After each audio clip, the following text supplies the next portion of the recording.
Hello and welcome to today's Park Life special. Today we're talking everything about the World Cup and England and their chances in Russia.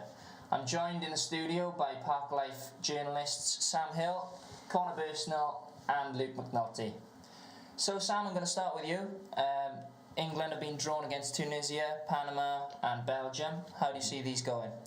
I think relatively straightforward for England. The only real test there for England and Gareth Southgate would be Belgium. I think everyone can see that. I think Tunisia and Panama aren't quite on the level to compete against England, and I think they'll cruise through the group easily, and it's just down to the two teams out of Belgium and England who comes out on top and gets the better draw in the quarterfinals, I think. And for you boys, how do you see the group going for England? I think first two games we're going to see could be relatively simple. I know we've said that going into tournaments in the past, but I think there's a different edge around this squad. I believe you look at it, they've got players that can win games like this, and then see what we can do, test ourselves against Belgium. Similar to what the boys said, if England came up against teams of this calibre in qualifying, then no one would bat an eyelid. They'd be expecting 4 or 5 goals. So I expect no different come tournament time. And we're expecting England to get through the group stage. Then there's possibility of facing the likes of Poland, Senegal, Colombia, Japan. How do you see these ones going? Same again, a win? They all strike me as teams that can spring a surprise. That group is there to be won, so we don't know who we might face if we get through to the knockout stages ourselves. But in the grand scheme of things, you'd rather face teams like that than the elite teams like Germany and Brazil. And talking of the elite teams, if England do manage to get through that round, you're talking about the likes of Brazil. How do you see England coping if they come up against one of the big teams, Sam? Well, I think we've done all right in the friendlies. I mean, we seem to do quite well against the big teams in the friendlies.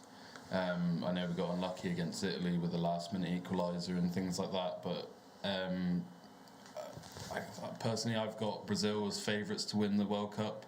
So I think if we do come up against a team with such a strong squad as Brazil's, I think we could struggle. But at the end of the day, this England side is quite young compared to teams of past. They seem a bit hungrier to do well. And I think Gareth Southgate can get the best out of them to perform well against these top teams. And Connor, what about yourself? I know you're a big fan of the Argentinian squad. Yeah, I am a big fan of Argentina. Really, it's just for, I think this is going to be Lionel Messi's tournament. That's the way I'm looking at it. But not to rule out a team like Germany. I think there's a high chance it's going to be a European team in the final against a South American team, which will be very interesting to see again. As in, like we had in Brazil in 2014, same situation. Yeah. So I'm just going to ask a question to all three of you. You can answer individually. Obviously some brilliant teams in the World Cup. I'm going to ask you to name your top 5 teams and one main player from each team that you think will be influential and why. So Sam, do you want to kick us off? Top 5 teams. Number 1, obviously, I think Brazil, probably favourites, and Neymar coming back from injury is a massive boost for their squad. Germany in second, probably I'd go for, with, you're looking at maybe Mesut Ozil, maybe pulling the strings for them. He could have a big tournament. Argentina, obviously Messi, Portugal, Ronaldo, the top 2 players in the world for me. I'm not so sure about Spain, but I would put England 5th. And I do think Harry Kane needs to have a big tournament. He's been given the captaincy by Gareth Southgate, a big call in most people's eyes. I think a lot of people expected Jordan Henderson, just because he's been captain for Liverpool for a few seasons now. But Harry Kane needs to prove what he can do on the world stage. Not Egypt then with Mo Salah? Well, I do think Egypt might have a good World Cup, but I think it might be a step too far for their squad. Boys, what about your top 5? Connor? So I'm going to say Argentina first. Obviously, they're my pick. Lionel Messi, the world's best player, can lead them there. Then probably Germany. I think a very important player for them is going to be Timo Werner up front. Obviously, they've lost Miroslav Klose now, who's been there for so many tournaments. He's the record scorer, and it's going to be important to replace his goals, I think.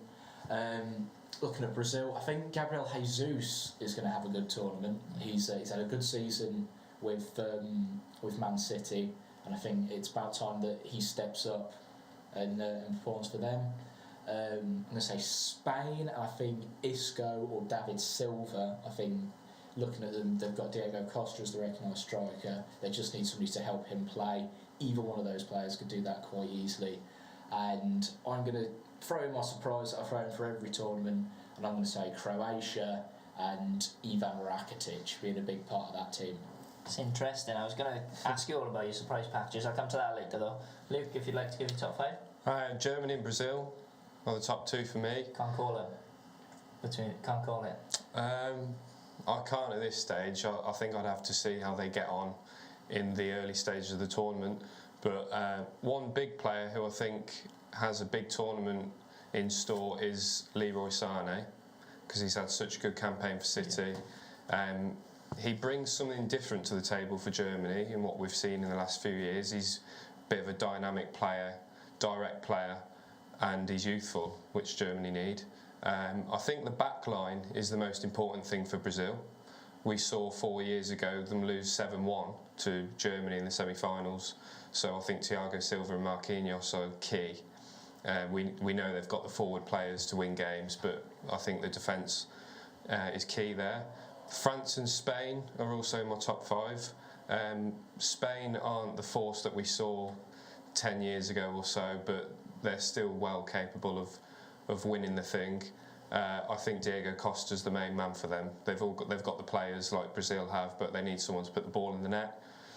France, we saw 2 years ago at the European Championships fail to impress, and I think they'll be back with a point to prove there.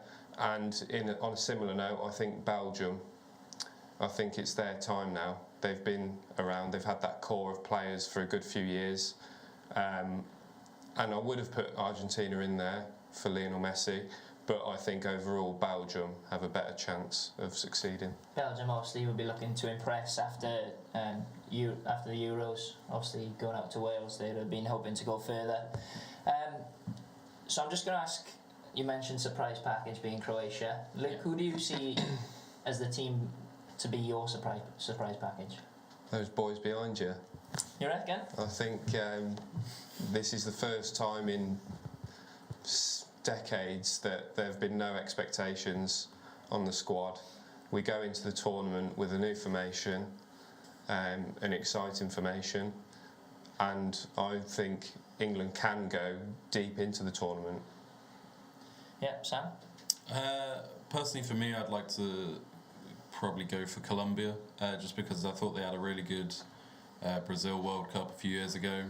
I think James Rodriguez hitting form again for Bayern towards the end of the season will be a big influence, and I think they've got a few good players who can cause a bit of damage, and their group is probably one of the most competitive in terms of team ability. You've got Senegal, Poland, obviously, and Japan. So if they can get through that group and they face whoever gets out of our group in England or Belgium, personally I think it will be England who top the group and Belgium second. I think they could at least get to the quarterfinals with their way to the World Cup. It'll be interesting to see. I'm just going to bring it back to England now. Sam already mentioned Harry Kane has been awarded the captaincy. Some saying it should have gone to Henderson. Others have mentioned Dyer. What's your take on this, boys? Do you think there's any other candidates that could have been involved, or do you think Harry Kane's the right man? I think it's a good confidence move for Harry Kane. I think it's quite smart management from Southgate. He's put the importance on him in a different way other than scoring goals, so hopefully that can free him up. We saw going into the Euros, almost like he had a little bit of stage fright. He'd had a really good season and he couldn't quite recreate it. So I think if you take some of that pressure off him, that he's purely the goal scorer, then that might help him score. Is he the correct captain? Possibly not. I'm always a believer that it should be a midfielder or a centre back that captains the team. But it could be an inspired move by Southgate to get the best out of Harry Kane. And Luke? I never have a strong view on captains. I believe you have leaders within your side. whether or not they're wearing the armband. But Gareth Southgate said all the right things when he made the decision to make Kane captain. He said that he's an extreme professional who's worked very hard over a number of years to get to where he is, and I can't fault his decision. Yeah. So, again, Luke, you've already answered my question, really. I was about to ask, how far do you think England can go? You said deep into the tournament. In terms of rounds, in terms of like quarter-finals, semi-finals, can you give me a place that England will finish up in the World Cup? If I was to say where I think they will go, for sure, I'd say quarterfinals. I think that's fair. I think quarterfinals at this stage with England, there's obviously a plan in place with the younger teams, and if the first team, which is going to struggle a bit until we can bring those players through, can make the quarterfinals of a World Cup, then I would call that a good achievement, especially looking at the sort of teams we would have to play. Anything beyond that, and I think we should be incredibly proud of this team. Do you think the formation change is a bit of a reason why England are coming into this more calm, more collected, Connor? Well, I think so. It's a formation we're seeing with some of the top clubs now. Like Liverpool have made it work, Tottenham have made it work, and England have made it work in the past. We used a variation of the same formation at Italia 90, which was a hugely successful tournament, and that was something that was decided with management when they actually arrived.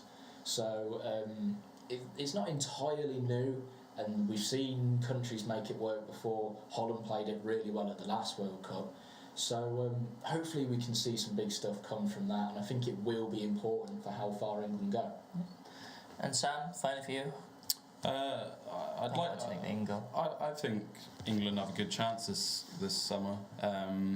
Obviously, Connor said about the formation change. I think we have the players that allow Gareth Southgate to sort of mix up his formations. There's quite a lot of versatility with players such as Dyer, Kyle Walker, who we've seen play centre back for Manchester City as well. And if he does go with the 3-back, I can see Walker fitting into those 3 centre backs with his pace, physicality. He might not be the tallest, but I think he'll help against especially teams like Belgium, who have a lot of pace and strength on the counter-attack with Lukaku, Hazard, players like that. I think I'd like to see England get to the quarterfinals. I think everyone sort of has that expectation to get into the latter knockout stages, but I wouldn't be surprised if they did make the semi-finals and maybe finish third overall in the third place playoff. I think that would be a really good summer for England. I think they'll obviously be looking to improve on the Euros, with obviously a massive disappointment being knocked out to Iceland, and I think that'll be in the back of everyone's minds come the summer. Okay, so I'm just going to wrap things up, and I'm going to ask you all one question. It's the question everybody's been waiting for. Who is the winner of Russia 2018? Brazil for me. Yeah? Yeah. Argentina. This is the Lionel Messi World Cup. Strong choice. Luke? Germany to repeat. There we go. So that's all we have time for here on Park Life's World Cup special. Feel free to look at our Twitter page at @parklife_sport and our website Park Life Sport for more.